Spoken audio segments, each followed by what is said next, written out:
fantôme de Sohu est témoin de l'action de son ami. Plus tard, Dong se prépare à en finir dévoré par le remords devant le regard du gardien Rim. L'esprit de Sohu apparaît alors et plaide pour que Rim l'arrête. En échange, il l'aidera pour le procès. Rim sauve alors Dong et à travers les mots de Sohu le convainc. Il lui annonce qu'il a été pardonné par celui-ci. Pendant ce temps, Hank, Chun et Mak arrivent au tribunal de l'enfer de la violence, situé dans une fosse sans fin. Les coupables sont condamnés à errer flottant pour l'éternité. Devant le juge, Jingguang, on accuse alors Hong d'avoir brutalisé et tabassé son petit frère. Devant les gardiens des images de Hong, auxquels il ne s'attendait pas.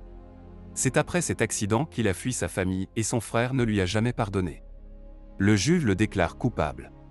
Les gardiens se tournent alors vers Rim, qui leur ordonne de solliciter un jugement conjoint, ce qui surprend les gardiens et les pousse à contre-cœur à obéir. La demande est acceptée. Le procès conjoint décide que les accusations seront portées devant le tribunal suivant. Si Hong est reconnu coupable, sa peine sera doublée et les gardiens seront également privés de tous leurs avantages en rétribution. Ils se dirigent maintenant vers le dernier tribunal, l'enfer de l'impiété, où l'on juge ceux qui n'ont pas respecté leurs parents. Dans ce désert, on avoue au gardien démoralisé l'histoire de son départ. Lorsqu'il était enfant, lui, sa mère et son frère vivaient dans une extrême pauvreté, de plus sa mère était constamment malade. Cette nuit fatidique, avec le désespoir, il a tenté d'arrêter leur souffrance et a essayé de tuer sa mère dans son sommeil. Son petit frère s'est réveillé et l'en a empêché, d'où la violente bagarre. Après ça, il a fui de la maison. Il ne comptait pas seulement s'arrêter à sa mère, il comptait ensuite en finir pour lui et son frère. Arrêtant leur souffrance à tous. Depuis, il n'a jamais revu ni l'un ni l'autre et leur a seulement envoyé des lettres. Mak est choqué de cette révélation, ayant tout parié sur lui. Sur Terre, Rim réussit à restaurer l'âme de Sohu. Il remarque alors l'arrivée de la mère de celui-ci à la base. Étant muette, elle s'est accrochée une pancarte sur le corps où elle supplie à ce qu'on l'aide à retrouver le corps de son fils.